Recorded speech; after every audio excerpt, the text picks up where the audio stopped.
What's up, you guys? Welcome back to another One Piece manga chapter review, and in today's video we're going to be reacting to and giving our thoughts on the latest chapter 1052. So in recent chapters, Luffy defeated Kaido, Wano is now free, and Momonosuke is now the new shogun. Now I'm gonna be honest with you, I really couldn't see two Yonko going down. I really couldn't see both Kaido and Big Mom going down in Wano arc. This has got to be one of the most eventful and action-packed arcs in quite some time. Luffy being Joy Boy is something that people have theorized for quite a while. And just seeing Luffy and seeing this Gear 5th and this new form and learning that Gomu Gomu no Mi is not really a Paramecia type devil fruit, it is actually a mythical Zoan type devil fruit. Added to the long list of other Hito no Mi Zoan devil fruits out there. So it's just kind of crazy. It's very crazy. But as we can see, just reading. So we have the Holy Land of Mary Joy. Joy Boy Nika has finally emerged. Two emperors have fallen. We won't be able to cover this up. Yeah, because I mean, imagine when Crocodile got taken down at the start of One Piece, it was very difficult for them to cover that up, right? When Doflamingo was running rampant and doing his stuff in Dressrosa, it was something that they could cover up, but they had to use like their world noble powers to do that, and it was still quite a bit. And when Doflamingo fell, it was really difficult to cover that up. Really difficult. And as Luffy keeps beating these supernovas, it was just getting harder and harder to cover it up, you know? Gecko Moria, Crocodile, Doflamingo. And that is just for, you know, Shichibukai under their, you know, sphere of influence, you know, that works with them and works for them. Now you have a Yonko, one of the four emperors of the sea. Two of the four most influential people that maintain the balance of the world in One Piece, and both of them have been taken out. I can only imagine just how drastically the power balance is going to shift now, with two Yonko literally just out of the picture. And what gets me is they are just both durable monsters, absolutely durable monsters. Even when they are defeated, they are literally meters below the Earth's crust, and they are in a magma chamber. They are supposed to be baked and cooked alive and basically dead. We don't have any confirmation that they're dead. All right, they are just unconscious. Their bodies are in a magma chamber. They are being cooked, and still, you know, there's an underwater volcano that erupts, basically propelling both of their bodies out into God knows where. Jesus Christ. The seas around Wano. Are you certain the elephant is gone? Yes, it wandered into the mist. So the borders are staying closed for now. That means Wano is still almost impenetrable. I don't understand that. Like, I really just don't understand how they have the mindset that Wano is still impenetrable. Luffy is recovering. Zoro is recovering. Basically, the Alliance is still healing from just facing up against the Beast Pirates and the numbers. So I don't think that they're impenetrable. I mean, are they hard to get to? Yeah, but we saw Big Mom was able to get up there, right? I think that they can get to Wano, and if you can get to Wano at this point, and you're like Admiral level and above in power, then it should be easy pickings. It should be easy pickings. The only people that could realistically stand up against you at this point is maybe Law, Eustace Kid, maybe some of the other worst generation, but even then they are still recovering from going 110% from their fight with Big Mom and Kaido. So it should be easy pickings. I don't understand this whole it's impenetrable thing. It appears they have modified their plan in light of the current situation. At least one of them has considerable guile. Now, even with our numbers, a direct invasion will be impossible. I still don't understand why they think that. I mean, sure, the waterfall is difficult to scale, but it should not be impossible to take over Wano. We can still have Nico Robin brought to us, correct? Yes. What? No, you can't. I mean, theoretically, maybe, maybe. If you have someone strong enough to get into Wano, you could theoretically get Nico Robin and then just go. All right. Now, I think if you have someone that's Admiral level or above in power, it should be easy pickings. Wano should be easy pickings. All right. You just take out the stronger players in the alliance while they're still healing, and then just take out the rest of the alliance. Shouldn't be that hard. I mean, someone will put up a fight, but it shouldn't be that hard to wipe them out while they're still basically healing and wounded and recovering. But hey, let's just get Nico Robin because she's the biggest threat here. Also, we see that somebody's hijacking a signal. Listen up. Stay where you are. That looks like Blackbeard. I'm willing to bet money that's Blackbeard. That Blackbeard hijacked that signal. I am willing to bet money. After 20 years of tyranny in Wano, the news of the Kazuki victory is being met with jubilation. Castle interior, Onigashima, Drake. So you were a marine dog this whole time. You really expect me to answer that? Don't you have anything else to say? You look like hell. I thought those precious cars of yours promised you'd be safe if you stuck with Kaido. I submitted to that monster when he showed up because I knew doing otherwise would be courting death, but Kid and his crew fought to the bitter end. They were prepared to die. But even if I did foresee his victory, do you really think I would have gone crawling back to him? Yeah. Yeah, I do think he would have, to be honest. Basil Hawkins is acting like he has some sliver of dignity, but you literally folded and threw both of your alliance teammates under the bus in front of Kaido and just gave up without even trying to fight. So I do think you were going to go back to him. I do. If you're going to switch sides, now's the time. Oh yeah, this is the flashback. What are your cards telling you? I'm divining tomorrow's survival chances for a certain man. Only 1%. What a pity. When you were foretelling the future, the man you were talking about, it was me. And then we see Basil Hawkins collapse. I mean, I really hope that Basil Hawkins doesn't die. Alright? I really hope that he doesn't die. I cannot stress this enough. I think Basil Hawkins was a very interesting member of the worst generation. And I think Basil Hawkins and his Devil Fruit ability is really interesting. It's really amazing.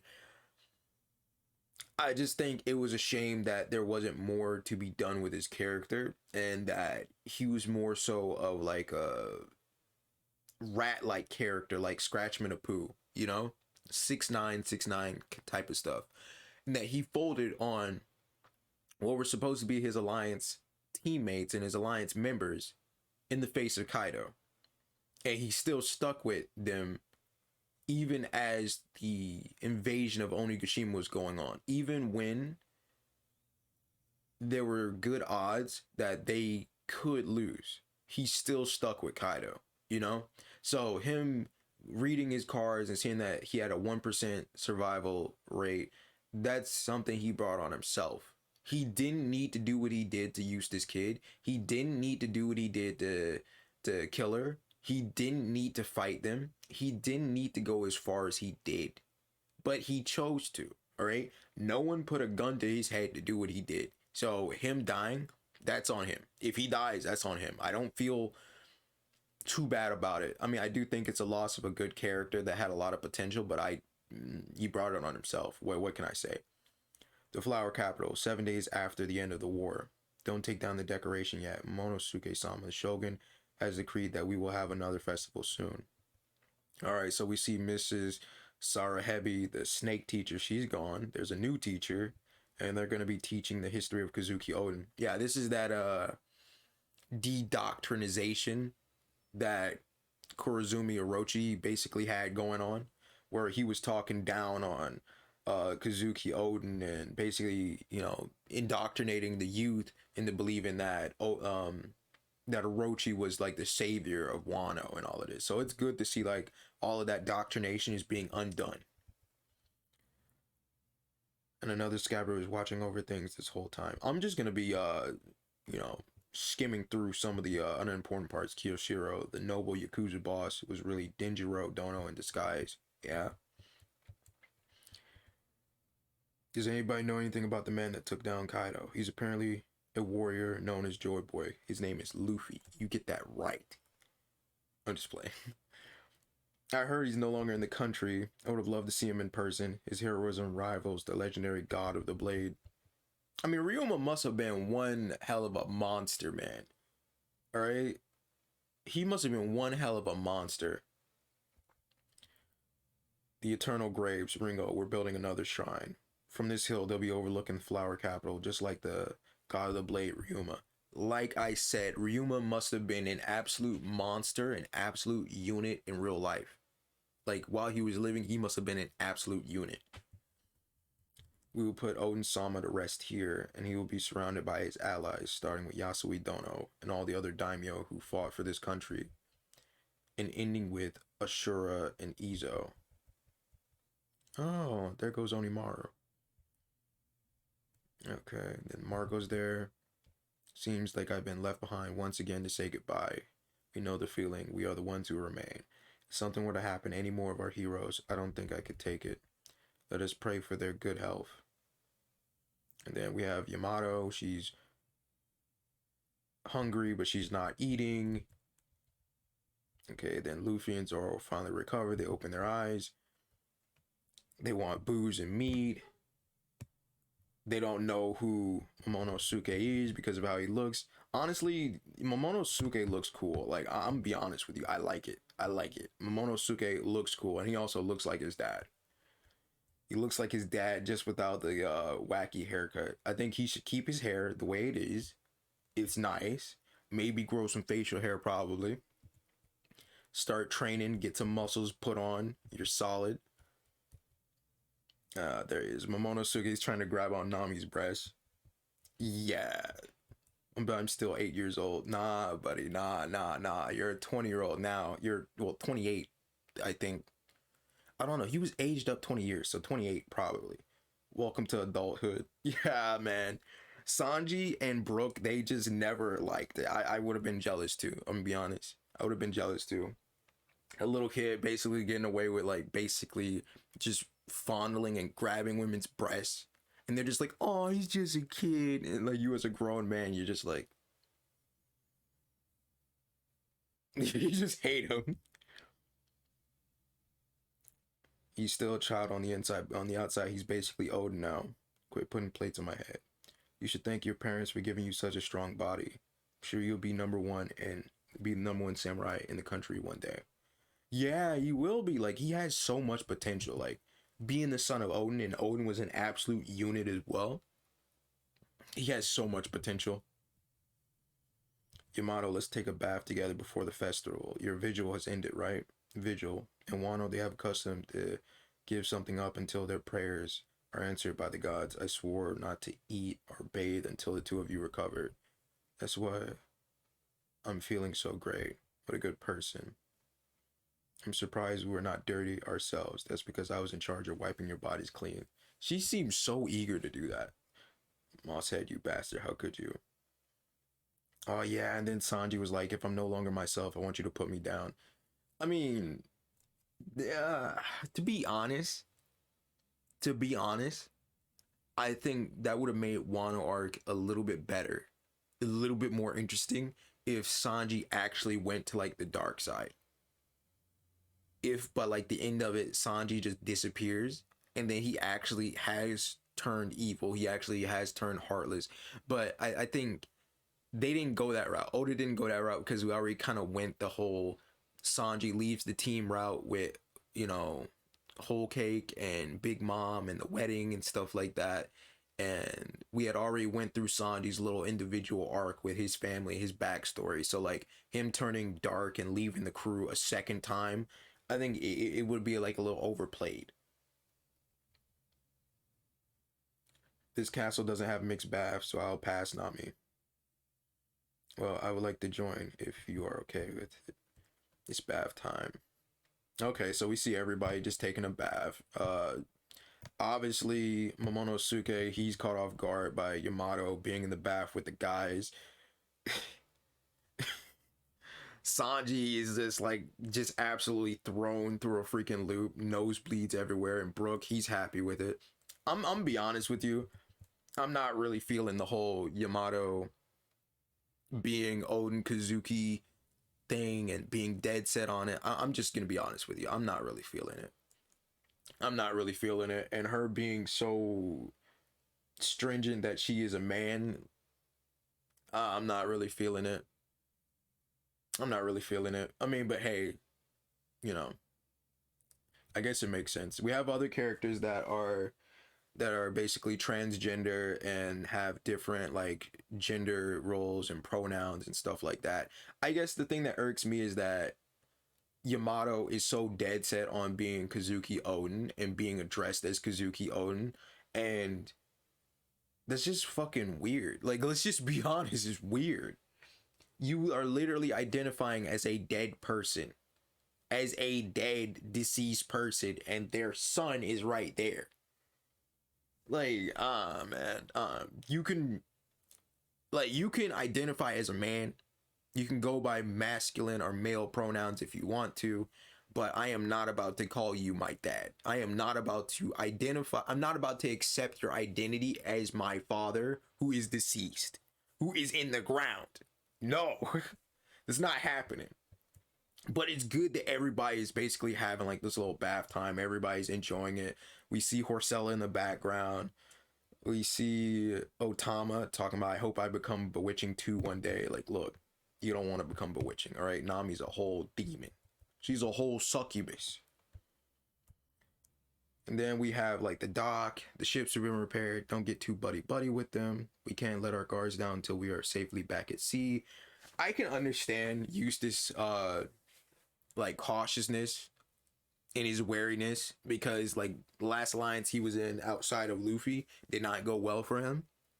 And also like after taking down 2 Yonkos, there is definitely going to be a lot of heat on them, not just from those Yonkos crew, because let's just be honest, Big Mom's crew is going to be gunning for Eustace. They're going to be gunning for him. They're going to be gunning for Law. The Beast Pirates, I'm not really sure what's going to happen there. At the end of one of the chapters where Kaido was finally defeated by Luffy, we see a flashback. Kaido basically told King that Joy Boy is going to be the person that can actually defeat him, right? And we know that King was waiting for Joy Boy. So I was really kind of hoping that King was going to join the Straw Hats. I know it would have been a long shot. I know what you're saying. King joining the Straw Hats when he was so loyal to Kaido. Yeah, I know. But it was a long shot. I was kind of hoping that there would at least be like some type of conversation between King and Luffy. I don't think we're going to see that. But then again, we don't know. It's still not over yet. They haven't left Wano. So also we don't really know what happened to Kaido and Big Mom. They blasted out of underwater volcano allegedly, and we don't know where they are. But yeah, I really would have loved to have seen King join the Straw Hats. But you can be damn sure that papers will catch wind of what's happened. With the Emperor's gone, we're gonna have the biggest targets on our back. That's right. Being in a closed-off country doesn't necessarily mean they can't find out. Then we have Scratchman of Pooh and his number, Ebi. I don't even know how they got out of there, to be honest. It looked like him and Ebi were gonna fight, so I don't even know how. I don't know how they managed to make it out without any problems. Check it out. The bounties you're also curious about. Want to take a peek? I do. It's all in here. Your updated bounties and the names of those who have been newly dubbed Emperors of the Sea. I'm willing to bet Eustace Kid. Well, Luffy is definitely an Emperor of the Sea, all right? So Luffy's Emperor of the Sea. I'm willing to bet my life on that. That's a fact. I don't know if Eustace Kid and Law are Emperors of the Sea, because there was always 4 at a time, right? There's always been 4 Yonko at a time. But I don't know. Maybe they're going to do something different, spice it up. They're going to make 5 Emperors of the Sea. So it's going to be Luffy, Law, Eustace. Then there's going to be like Shanks and Blackbeard. and Big Mom and Kaido are going to be removed as Emperors of the Sea. I really don't know. Like, this is something completely brand new. Like, the only time we've seen somebody be elevated to a Yonko status was with the death of Whitebeard, right? That's the only time we've seen somebody be elevated to a Yonko status. And yeah. Yeah, so it's just like, it's not like the Shichibukai where if you get defeated, you lose your status. At least that's what I'm thinking. Like, it's hard to picture Big Mom and Kaido losing their Yonko status, but being defeated would definitely mean that you're not an Emperor of the Sea. Like, your reign or your hold on the sea is not absolute. So, do they lose their Yonko status? Do we have 6 or 7? Do we have 7 Yonko, or do we have just like basically 5? I don't know. But it's such a tease because like he throws down the newspaper and we don't see anything. We don't see anything at all. So like that's really interesting and it's just annoying. Then we have a cut off. We have a transition to another scene. There's somebody flying through the air. There's a flower on their back. Tell me your exact position. I just said, Suzuki-san, I'm in the sky. Be more specific. I can see Wano up ahead. You are not to do anything unnecessary. Understood, Ryokugyu. I know already. Goodness. Admiral Ryokugyu is in play. Then he has a plant on his back. So, okay, so that makes sense. That makes sense. Like, he has the code name Green Bull. So, I thought it was going to be like a devil fruit. I thought it was going to be a Zoan devil fruit, but maybe it's a Paramecia devil fruit where he controls plants and he controls the growth of plants. I don't think we've seen anything like that so far in One Piece up until this point. So maybe Green Bull, the green is coming from like the plant-based properties of his devil fruit. Maybe he has an attack where he forms a bull out of plants or thorns or something. Who knows? Also, from what we know, and it all makes sense now. From what we know, Green Bull hasn't eaten in forever, right? Like he's fasting and he just does not need food. It would make sense if he has a plant-based devil fruit and basically his body has like chlorophyll and him just being in the sun allows his body to create the nutrients that he needs to survive. So he doesn't technically need to eat. He just needs to be in the sun and he just needs water like any plant does. That would make a lot of sense. But that is the end of chapter 1052. To be honest, I want to see what Green Bull is going to do. Like I said, an admiral level fighter at this point could probably just take out everybody. It reminds me of the end of Dressrosa, where Luffy, after recovering from his fight with Doflamingo, he had to fight Fujitora, but it was more so of like a mock fight because Fujitora wasn't really trying to seriously take him down. But this time, as he's leaving Wano, he's going to actually probably have to fight Ryokugyu. Then again, we don't know. Ryokugyu is supposed to be this rash and reckless dude. So maybe he does fight Luffy. Maybe we do see some fights going on. Also, my thoughts on the previous chapters. I thought Gear 5th was a little bit overpowered. You know, I'm not really a fan of Gear 5th, to be honest with you. I'm not really a fan of Gear 5th. I'm not really a fan of... I guess I'm happy to see, like, it's a mythical Zoan type devil fruit and Luffy's technically a god. But, like... it does take away a little bit from like the novelty of him just using a Paramecia devil fruit that allows him to turn into rubber, and that's it.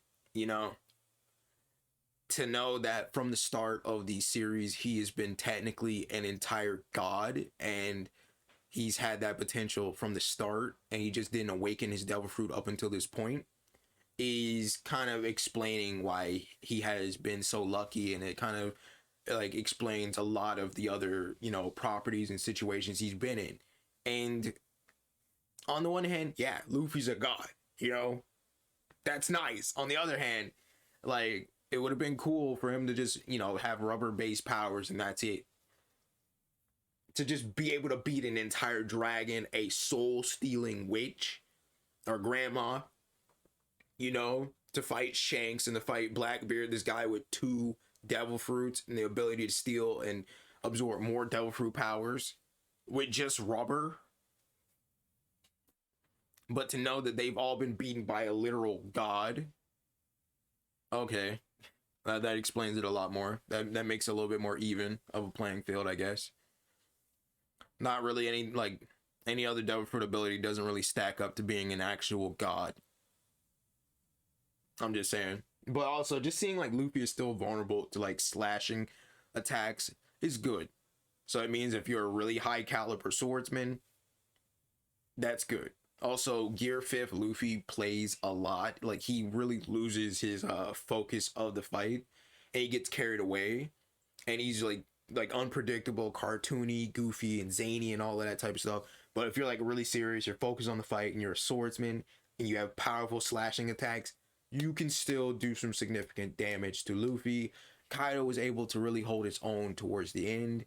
I feel like a lot of people, especially with Doflamingo in his fight, a lot of people look at Luffy when he gets like Gear 4th or Gear 5th, and they look at Doflamingo and they probably look at Kaido like, oh, they got steamrolled. I mean, let's just be honest. For the most part, in most of these fights, Luffy gets beaten. He got beaten by Doflamingo once. He got beaten by Kaido several times. And then Luffy receives all of this help from these alliances and these other people and these circumstances that he's in. He manages to get a power up at the last second, and then he manages to kind of overwhelm the antagonist of that arc. You know, Doflamingo was first blown back by Gear 4th, but then he found his rhythm. He was actually able to contend with Gear 4 for a while. Then he finally got overwhelmed by one signature attack. Kaido, Gear 5th happened. He was literally getting ragdolled. He was basically getting manhandled. And then he finally found his rhythm against Gear 5th, and then he was kind of holding his own. He was doing damage. And then Luffy just hit him with a signature attack. And Kaido used his own signature attack. And unfortunately, you know, this is a shonen manga. This is basically a shonen anime. You know the protagonist, once he charges up his signature attack and uses the power of friendship, he's going to win. All right? You're just not going to beat plot armor no matter how powerful you are.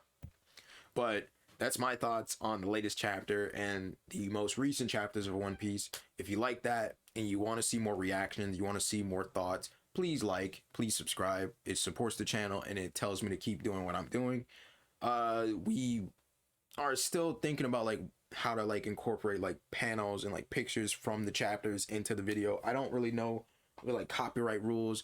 Like, it's always been like a gray area when it comes to like big mainstream mangas on whether you can show like the chapters or not, or even like little pictures or clips from them. So I'm still trying to navigate that. So you're just gonna have to deal with my face and me reading invisible screen that you can't see. All right, sorry. Bye.